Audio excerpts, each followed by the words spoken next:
경제랑도 좀 비슷하거든요. 돌고 돌다가 한 번은 걸려요. 네. 기다리고 있습니다. 네. 이 길목에. 네.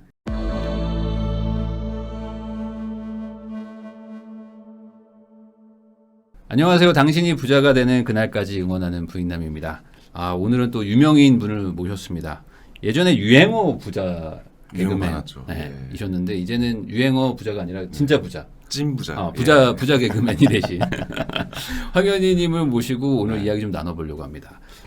우리 채널에 뭐 인사하실 필요는 없지만 워낙 유명하시지만 그래도 한번 우리 부인남 구독자들한테 한번 인사 한번 해주십시오. 네, 아유 구독자 여러분들 반갑습니다. 저 역시도 부인남 구독자고요. 저 초창기 완전 10,000명 안 됐을 때 제가 완전 초창기 구독자였고 저는 또 많이 배웠습니다. 네, 저의 또 온라인 부동산 선생님이시고 그 채널에 나오게 돼서 정말 무한한 영광이고 그동안 개그맨으로 인사를 오랫동안 드렸었는데 이제는 뭐 저자로서 투자자로서 인사를 드리게 될 개그맨 황현입니다. 안녕하세요. 반갑습니다. 네, 인사도 깔끔하게 해주셔서 감사합니다. 뭐 깔끔한 개그맨이잖아요. 또. 요 책이 좀 나온 지가 좀 되긴 했는데 그렇죠. 이 책 제목이 이거 비겁한 돈 이렇게 돼 있는데 이 비겁한 돈이 어떤 의미로 적으신 거예요? 그러니까 어떠한 지점을 두고 비겁하게 기다려야 된다. 우리는 너무 투자에 뭔가 쫓아가려고 하고 조급하고 이런 거의 대부분의 마음을 갖다 보면은 투자에 대해서는 굉장히 그를 칠 수 있거든요. 그러니까 항상 비겁하게 준비하고 있다가 기회주의자적인 마인드로 어떠한 지점을 정확하게 정해서 덥석 잡는 투자를 하는 게 올바른 투자가 아닌가 생각을 해요. 그러니까 사회에서는 약간 기회주의자면 비겁한 놈 이렇게 얘기하지만 투자에서야말로 기회를 잡아야 되는 거니까. 모든 투자로 성공한 사람들 다 비겁한 사람이라고 좀 봐요. 비겁한 분이시죠. 아니 뭐 그럴 수가 있는 게. 그럼요. 항상 기회를 보고 있잖아요. 그리고 남들이 뭔가 좀 뭐 불안해 할 때 막 이게 사고. 맞습니다. 남들이 좋아할 때 팔고 막 이런 것들이 있으니까. 항상 머릿속에 생각을 남겨놓잖아요. 째려보고 있고 항상 우리는 밀당을 하고 있단 말이에요. 투자물에 대해서. 그러니까 저는 이것도 어장 관리를 해야 된다라고 보거든요. 강남의 재건축 아파트 어장 관리 해야 됩니다. 계속 째려보고 있어야 되거든요. 그래야 이게 가격이 어떻게 변하고 어떤 정확한 비겁한 지점을 왔을 때 덥석 잡을 수가 있잖아요. 근데 아무 생각도 안 하고 그냥 흘려보내다가는 우리는 그 투자물을 잡을 수가 없다는 얘기죠. 그래서 그렇게 비겁하게 사셔가지고 기회를 많이 잡으셔서 투자도 여러 가지 다양한 거 하시는데 전 다 합니다. 부동산으로 시작하셨죠? 2014년부터 이제 공부를 시작해서 첫 투자가 부동산이었어요. 부동산으로 시작하신 이유는 왜 부동산 쪽에서? 그러니까 2014년에 이제 개그맨을 이제 잘렸어요. 그러니까 개그 콘서트에서 퇴출이 된 거죠. 그러니까 뭐 제가 했던 개그 뭐 왜 이래 아마추어 왜 이러는 걸까 누가 그랬을까 들어보시면 알겠지만 다 똑같아요. 제 톤이 똑같고. 그러니까 황현희의 개그는 뭐 기사까지 났어요. 그때. 자기 복제식 개그 언제까지 뭐 이런 게 기사가 나는 거예요. 근데 왜 그 기사 쓰신 분하고 좀 사이가 안 좋았나요? 그러니까 그만큼 개콘이 인기가 좋았었고 그런 계속 좀 인지가 되어 왔던 거고 뭐 코너를 하면 항상 정장 입고 나와서 시청자 여러분 안녕하십니까 하면서 소비자를 위해 최선을 다하는 황현희 PD 소비자고래 황현희입니다. 오늘도 역시 소비자들 고발이 이어졌는데요. 막 이런 거 하고 우리는 살면서 많은 진실과 마주해야 됩니다. 하지만 여러분이 알고 있었던 그 진실이 아닌 거짓으로 밝혀진다면 어떠시겠습니까? 지금도 2006년 6월 31일 23시 30분경 발생했던 폭행 사건에 대한 요구자 신문을 시작하고 뭐 이런 식인 거죠. 다 진지하게 가다가 꺾는. 이 시청자가 어느 순간 저는 이제 그때는 그런 느낌이 들었어요. 전 제가 발전해 나가고 있다고 생각한 거거든요. 근데 알고 봤더니 저희 무형 자산을 깎아먹고 있었던 거죠. 질린 거죠, 시청자들. 그리고 그걸 저도 느끼고 있었고 PD도 느끼고 있었던 거죠. 그래서 더 이상 안 웃는다라고 해서 무대에 올라갔더니 진짜 안 웃더라고요. 그리고 나서 봤더니 일단 이 공개 코미디 자체가 쇠퇴를 하고 있었고 지상파의 시청률이 점차 떨어지고 있었고 결국 저는 잘려서 나오게 됐죠. 2014년도에 집에서 막 식음을 전폐하고 6개월 동안 은둔형 외톨이로 지내다가 투자를 하기로 마음을 먹고 2014년에 이제 공부를 시작해요. 근데 뭐 투자 뭐 해보셔서 알지만 뭘 해야 될지 모르잖아요. 처음엔 뭘 해야 될지 모르죠. 제일 처음에 뭐 하셨어요? 저요? 저는 주식으로. 주식으로 하셨구나. 돈이 없으니까 우선 주식부터. 일단 투자를 하려고 마음 먹으면 무조건 사고 싶잖아요. 그게 조급함의 시작이잖아요. 그렇죠. 결코 잘 안 되잖아요. 저도 역시 그랬어요. 저는 막 테마주 들어가고 그랬어요. 그러다가 제대로 해보자 이런 식으로 하다가는 인생이 망하겠다 싶어가지고 이 돈이라는 게 유일하게 제가 소유할 수 있는 장르라는 걸 인정하고 솔직하게 인정하자. 나는 돈을 좋아하고 삶의 목적을 돈을 버는 것을 목적으로 삼고 지금부터 살아봐야겠다 해서 대학원에 들어가서 공부를 하기 시작했어요. 그게 2014년이거든요. 대학원이요? 예. 대학원 어떤 연대 전공? 경제대학원. 경제로? 네, 경제대학원에 들어갔어요. 아. 학업계획서 제출하고 면접 보고 뭐 대학교 때 다녔던 뭐 점수 다 제출해가지고 막 면접 보는데 교수님들이 의아하게 생각하죠. 네가 여기 왜 왔어? 이러는 거. 왜냐면 또 전 전공 법학이었기 때문에 네. 좀 이상하게 생각하시다가 제가 막 설명을 했죠. 이래서 난 이런 계획을 갖고 있다가 좀 눈빛이 좀 바뀌시면서 열심히 하겠구나라고 생각을 하셨나 봐요. 그래서 다행히 합격을 해서 네. 공부를 한 3학기 정도 했는데 너무 열받는 게 네. 제가 돈을 투자로 벌려고 해서 학교를 들어갔는데 아이러니하게도 내 돈을 깎아먹고 있는 거예요. 등록금이 비싸잖아요. 네, 그렇죠. 3학기 정도 다녀보니까 등록금이 막 한 600에서 800 정도 뭐 나가니까 돈 버는 방법에 대해서 잘 안 알려주지 않나요? 안 알려줘요. 원론만 배우죠. 네네네, 네, 그렇죠. 그리고 과거를 배우잖아요. 네네. 솔직히 말하면 경제학자 중에 주식 투자 성공한 사람 아무도 없어요. 케인즈 한 명 있어요. 케인즈 한 명 있습니다. 투자에 성공한 사람이 없으니까 네. 제가 과거를 통해서 미래를 예측하는 건데 그 미래는 그 누구도 쉽게 예측할 수 없는 거니까. 그래서 제가 그때 주변에 있는 우리 또 동기 형들 뭐 이제 금융업에 다니신 종사하는 분들을 네. 물었더니 그분들은 등록금이 나오더라고요. 아. 그분들은 이제 그 회사에서 지원해 대기업 네, 다녀보셔서 네. 아시잖아요. 아, 그렇죠, 그렇죠. 그 복지 차원에서 나오더라고요. 네. 그래서 나만 깎아먹고 있는 거예요, 이 돈을. 그래서 생으로. 네, 3학기에 과감하게 휴학을 하고 서점으로 달려왔어요. 서점으로 달려왔던 그때 이제 부동산 투자를 하는 첫 계기가 나오는데 네. 그 자판에 깔려있던 모든 책들이 한쪽 방향만 얘기하고 있었어요. 서울의 부동산 끝났다. 예, 버블, 맞아요. 도쿄가 된다. 음. 도쿄의 시즌 2다. 서울의 부동산으로 돈 버는 거는 그러니까 부동산 자체로 돈 버는 거는 이제 끝났다라고 얘기해요. 맞아요. 그 2014년도 말, 2015년도 초 그때거든요. 그래서 이상한 거죠. 왜 다 이렇게 얘기하고 분명 이 사람들이 이 책을 쓰려면 한 6개월 전부터 썼을 텐데. 그 지난 2009년부터 2014년도까지 하락장이 맞았고 지속적인 하락이었고 그리고 나서 그 깔려 있는 책들을 다 읽었는데 약간 좀 아리까리한 거죠. 이게 뭐 이런 얘기를 하죠. 그래서 저 뒤로 갔어요. 그 책꽂이에 꽂혀 있잖아요. 시간이 좀 지난 책들을. 오래된 거. 예, 트렌드한 게 이제 자판에 네, 깔리고, 예, 저 뒤쪽에 있는 책들을 이제 읽기 시작했죠. 부동산으로 성공하는 법부터 해서 그 뒤에 있는 책들을 싹 다 읽고 나서 부동산으로 뛰어갔죠. 지금 상황이 어떤지. 네네. 제가 그때 용산에 살고 있었는데 그때 당시 제가 전세로 한가람 아파트에 살고 있었어요. 그때 한가람 아파트가 지금은 뭐 한 20몇 억 하지만 그때는 6억 5천 정도 했거든요. 근데 전세가 한 4억 5천인 거예요. 네. 그러면 전세가가 매매가 대비 거의 한 80% 가까이 70% 이상 그때 뭐 육박을 다 하고 있는 그랬어요. 거죠. 네. 네. 그러면 수요는 무조건 있는 거잖아요. 네. 사람들이 서울에 살고 싶어하고 서울에 있고 싶어하고 이 집에 살고 싶어 하는데 지금 시기가 좋지 않고 있기 때문에 사는 걸 잠깐 멈추고 있다라는 걸 이제 눈이 띄더라고요. 그때 당시. 2014년도였어요. 네. 2년 동안 책을 계속 파기 시작했어요. 네. 이 확신이 들기까지. 그리고 2016년을 맞이했는데 그때부터 이제 제가 책을 다 덮었죠. 책을 다 넘고 지금은 이제 용기를 내야 될 시간이다. 왜냐하면 지금 이 어떻게 보면 상승장의 초입이 될 수도 있겠다. 그때는 2015년 16년도 약간 꿈틀꿈틀 할 때라 꿈틀꿈틀 하다가 사람들이 다 내리꽂는다라고 얘기했거든요. 그래서 그때 처음에 했던 행동이 분양을 받았어요. 아 분양이요? 네. 네. 2016년도에. 근데 그때 당시에 용산에 평당 4천만 원짜리 아파트를 분양을 받는다고 하면 미친놈이라고 그랬어요. 미쳤어? 그걸 왜? 근데 지금은 이렇게 말한 사람이 미친 사람이 됐죠. 잘 네. 샀다. 아니 근데 그때만 당시만 해도 지금하고는 달라가지고 달랐어요. 그냥 사고 싶으면 살 수 있었어요. 네. 네. 그때 당시에 용산의 아파트가 네. 동부천동의 아파트가 7억 5천이면 네.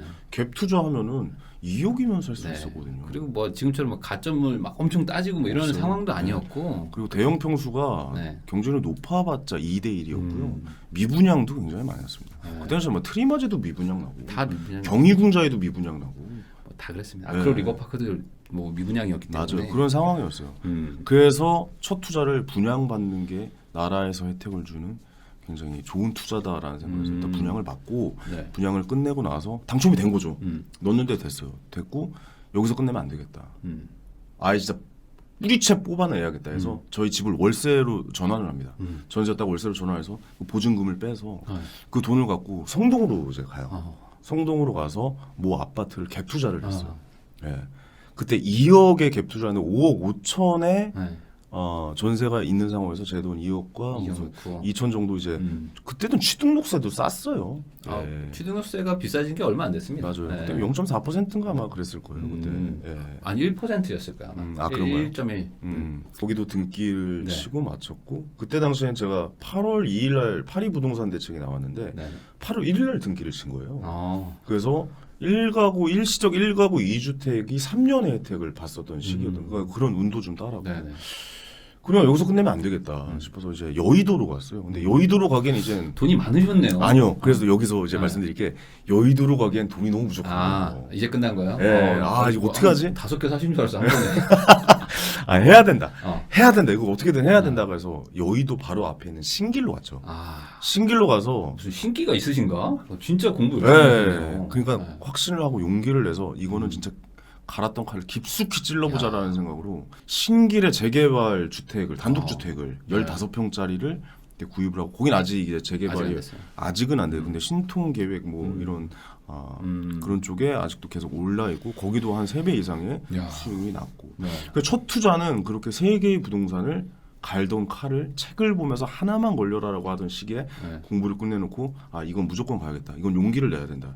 지금 용기를 내지 않으면 내가 평생 후회할 수도 있겠다 해서 진짜 깊숙이 찔러 넣었죠. 그 세 건을 하는 그 기간이 어느 정도였어요? 처음부터 마지막까지? 거의 1년 안쪽에. 1년 안쪽에? 거의 1년도 아닙니다. 거의 한 6개월 안쪽이었어요. 그 정도면은 엄청난 확신이 있지 않고서는 솔직히 쉽지 않은 일이잖아요. 맞아요. 내 거의 뭐 전 재산을 다 갖다 집어넣는 개념인 건데. 그럼요. 그 확신은 뭐에서 온 거죠? 근데 생각해 보면은 초기 투자금이 옛날에 생각하자면 중도금 60%까지 나왔잖아요. 15억짜리 아파트를 등기를 치기 위해서 필요한 돈은 얼마라고? 아니 그렇죠. 계약금 10%입니다. 네. 그렇죠. 그리고 뭐 대출 나오고 나중에 전세 맞추면 또 해결되고 하는 것도 있어서 그렇게 안 해도 되는 게 얘는 가만히 있지. 그러니까 폭발적인 상승장을 만나면 이 아파트의 가격이 입주할 때는 그렇죠.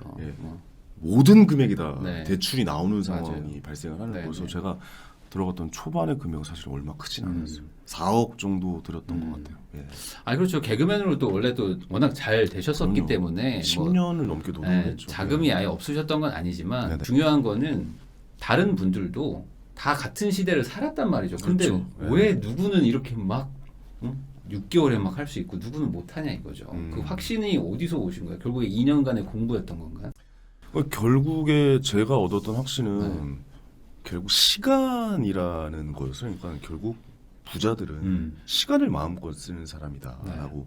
그렇다면 나에게 시간을 한번 선물해 보자. 그럼 시간을 선물할 방법은 무엇인가라고 해서 고민을 했고 그 다음에 이제 개그맨으로서 그러니까 보통 어떤 사람들 벼랑 끝에 서 있는 분들 보면은 어떻게든 그 벼랑 끝에 머물러 있으려고요. 지푸라기라도 잡는 심정으로 그곳에서 그러니까 어떻게든 버티려고 하고 어떻게든 거기 살아남으려고 하는데 저는 그냥 아예 떨어져 보자. 아예 그냥 벼랑 끝에 계속 이렇게 서 있을 바에는 그냥 아예 그냥 굴러 떨어져 가지고 아예 다른 걸 한번 해보자라고 마음을 먹었었고 그리고 나서 느낀 거는 결국 나에게 남은 건 무엇인가? 이 일은 내가 정말 소유를 할 수 없는 장르구나라는 걸 이제 느꼈고 결국 내가 소유할 수 있는 건 돈이다라는 생각이 들어서 2년간 정말 한 150권 정도 읽은 것 같아요. 책만. 그리고 나서 이제 어느 정도 뭐 기사도 하루에 뭐 1000개 이상씩 보고 그리고 뭐 심지어 뭐 대두 가격, 옥수수 가격까지 찾아보고 판이 이렇게 돌아가는구나. 이 경제라는 판이 이렇게 돌아갈 수도 있겠구나. 이런 흐름을 나타낼 수도 있겠구나라는 그 전체적인 파악을 하고 부동산 판을 들여다본 것이었죠. 근데 이 기회는 엄청난 상승정이 동반할 수 있을 거라는 확신을 이제 하고 있었던 맞아요. 거죠. 이게 모든 시기에 보면요. 지금도 마찬가지지만 항상 뭐 올라간다는 사람이 있고 내려간다는 사람이 있잖아요. 근데 그거에 따라서 다 각자 견해가 있고 논지가 있잖아요. 근데 그 논지를 내가 이해할 수 있고 과거에 어떤 공부를 한 거 가지고 판단할 수 있으면 방향을 내가 고를 수 있는데 공부 안 돼 있으면 사실 전혀 모르잖아요. 그러니까 막 휘둘리고 하는데 그만큼 한 2년간의 공부가 결국에 결단을 할 수 있는 결단력을 이제 만들어 주신 거네요. 그렇죠. 제가 거기서 또 한 가지 발견한 거는 폭락이 오는 거는 모두가 환호성을 지르고 있을 때다라는 걸 알았고 폭등이 올 때는 모두가 비판하고 비난하고 있을 때 폭등이 올 수 있다라는 것을 전 느끼고 있었거든요. 사실 근데 그때 그 부동산판은 모두가 비관을 하고 있었던 시장이었어요. 그래서 저는 그 사이에서 폭등을 예감할 수 있었다라는. 예. 사실 이제 데이터를 보면은 거의 뭐 상승 초입에 잡으신 거기 때문에 네. 엄청나게 되게 타이밍도 좋았고 그다음에 맞아요. 결과도 아마 좋으셨을 텐데 네. 요즘은 어쨌든 상승장의 초반이라고 말하는 사람은 없잖아요. 네네. 지금은 많이 오른 상태이기도 하니까. 아 지금 뭐 네. 상승장이 초반이 아니라 거의 끝물이죠. 그러니까 솔직히 지금 이제 말씀드리면. 예. 후반인 건 맞고 네네. 그리고 여기서 이제 경기가 언제 끝나냐 뭐 이거를 뭐 연장전으로 가냐 뭐 네. 루스 타임이 얼마냐 뭐 이런 얘기하고 있는 건데 지금 봤을 때는 어떻게 생각하세요? 그래도 지금 이제 이 판에 뛰어든 플레이어이신데 결국에 네. 우리가 한번 생각을 해보자고요. 패션이라고 예를 들면은 우리가 추구장창 한 가지 패션을 입으면 언젠가 패셔니스타가 한 번은 되거든요. 이 사이클이 있잖아요.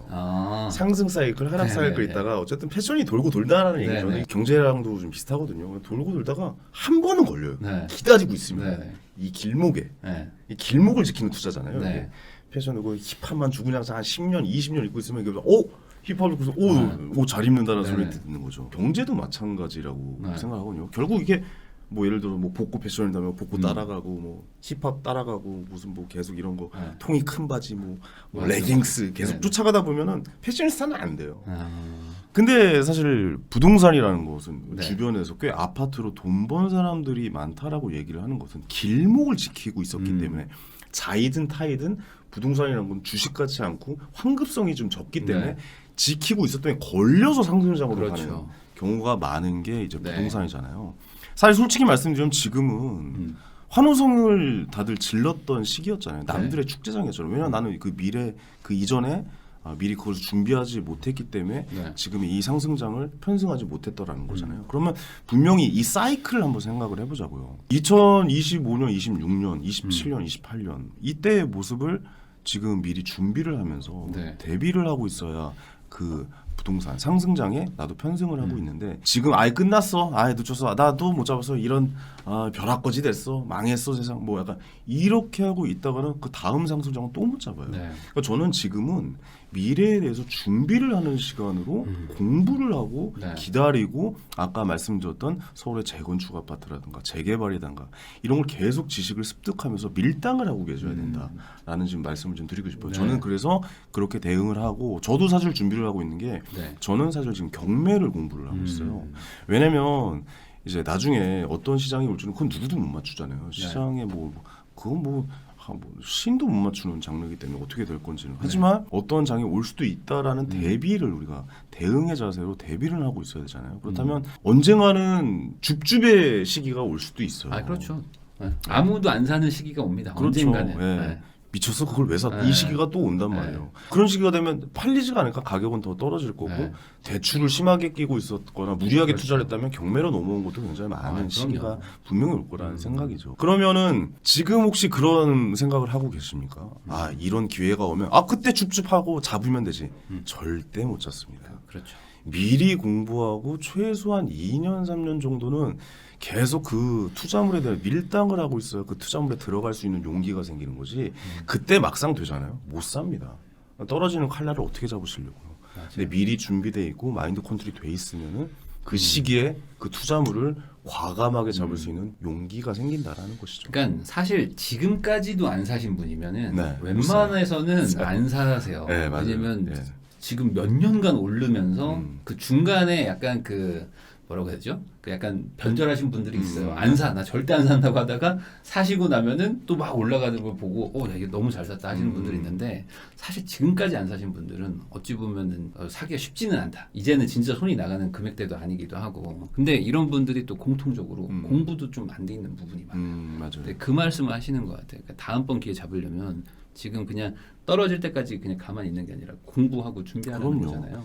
그 거의 투자를 들어오시는 그 시점을 한번 생각을 해보시면은 결국 아파트를 투자하려고 마음 먹으시려고 하는 그 시점은 서울의 아파트가 평균 15억이 됐다라고 뉴스에 나오는 순간이에요. 네. 그때 그럼 나도 해야 되는 거 아니야라고 들어온다라는 거죠. 왜냐 미리 준비가 안 돼 있으니까. 네네. 남의 축제를 보고 들어가는 거거든요. 그렇죠. 그 남의 축제예요. 네. 그들은 준비한 어제가 있었기 때문에 그들이 지금 축제를 즐기고 있는 건데 그들의 축제에 편승해줘봤자 가서 그 사람들 술값 내주는 거예요. 굳이 그렇게 할 필요 없다라는 거죠. 이 축제를 어떻게 만들어야 되냐? 네. 내가 준비한 어제로 만들어 놓으면 되죠. 오늘이 그 어제가 되면 됩니다. 그 준비를 해서 축제가 올 때 그 축제 편승할 수 있는 나의 능력을 만들어 놓는다라고 생각을 하시고 지금 앞으로 좀 계획을 네. 좀 잘 세워 놓으셨으면 좋겠어요. 이상하게 이 사람이라는 게 투자라는 영역만 들어오면 빨라지잖아요. 조급하죠. 남 얘기 한마디에 듣고 기사 몇 개 보고 들어가고 유튜브 몇 개 보고 들어가고 맞아요. 저는 굉장히 경계해야 돼. 이 조급함을 경계해야 된다라고 보거든요. 그렇기 때문에 미리 좀 준비를 하고 대비를 하고 다음 상승장은 어떤 상승장이 올 것인가 계속 뇌피셜을 한번 돌려보고 어떤 상황에서 난 이렇게 대응할 것이라는 거 그 대응에 대해서 한번 연습장 같은 걸 펴놓고 좀 적어보기도 하고 이런 장이었으면 난 이렇게 대응하겠다. 이런 치밀함이 있어야 성공하는 거지. 운 좋아서 쉽게 그렇게 되는 건 아무것도 없습니다. 근데 이 투자 재테크판에 또 특징이 있어요. 뭐냐면 누가 하나 좀 찝어줬으면 그냥 그거 하기 싫은 거죠 사실. 그쵸. 이게 쉬운 얘기가 아니니까 찝어주면 제가 그냥 돈 넣을게요. 그리고 이득은 내 거. 그쵸. 그리고 떨어지면 원망은 네 거.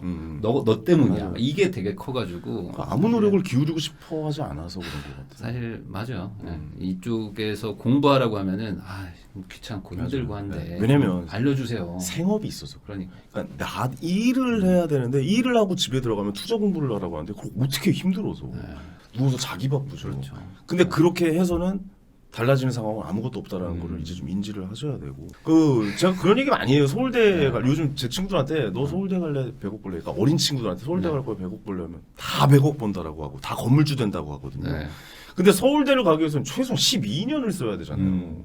근데 100억은 더 상위 개념인데 네. 100억 번다라는 사람은 3개월 안에 100억을 벌고 싶어 하더라고요. 최소한의 공부도 안 하려고 진입을 한다라는 거죠. 저는 결국에 시간 없이 이루어질 수 있는 건 망상밖에 없다. 투자를 해서 100억을 벌고 자산가로서 자리를 잡고 싶다면 거기에 그곳에 시간을 써야 되는 겁니다. 네. 우리 TV에 나오는 여자 연예인들 나오잖아요. 그러면 막 저 이뻐져서 나오잖아요. 그럼 저 성형했네 이러잖아요. 그 사람은 성형하는데 시간을 쓴 겁니다. 이뻐지려고 노력을 한 거예요. 그건 맞죠. 네. 근데 그 사람을 저 성형했네라고 왜냐면 그 사람은 이뻐지려고 노력을 한 거기 때문에 그 고통을 참고. 그렇죠. 그다음 부자가 된 사람한테 저 운 좋아서 그래. 운이 온 걸 알려고 공부를 한 겁니다. 그렇죠. 이게 운인지 이게 그렇죠. 기회인지도 몰라요. 사람들은. 그러니까 그 사람들은 시간을 썼다라는 거예요. 기타 잘 치는 사람들 보면 부럽잖아요. 기타 막 하면서 기타 잘 치네. 나도 기타 잘 치고 싶어. 시간을 써야 됩니다. 기타 연습해야 돼요. 네. 얼마나 연습을 했으니까 그 기타를 잘 치겠어요. 맞아요. 근데 우리는 그 상황을 항상 망각한다는 거죠. 그 사람이 썼던 시간은 안 보이기 때문에 그렇죠. 남의 자식이랑 남의 군대는 빨리 끝나잖아요. 너무 금방 나와. 네, 왜 그런지 아시죠? 그러니까 그들이 어떻게 보내는지 모르기 때문에 그런 거예요. 사실 과정이 중요합니다. 그렇죠. 모든 일들은. 근데 사람들은 결과만 보죠. 그렇죠. 그러다 보니까 운으로 어떤 쉽게 취부해 버리는데 절대 그렇지 않다. 그렇습니다. 이 눈물 나는 과정이 있으셨잖아요. 네네. 그렇기 때문에 이 자리에 또 오신 게 아닌가 그렇습니다. 싶습니다. 그 애 키우기 얼마나 했는데 너 왜 이렇게 컸어라고 얘기하면 우리 키워보지도 않았잖아요. 그럼요. 애는 절대로 그냥 크지 않습니다. 그냥 크지 않습니다. 예. 피땀 눈물로 크는 거죠.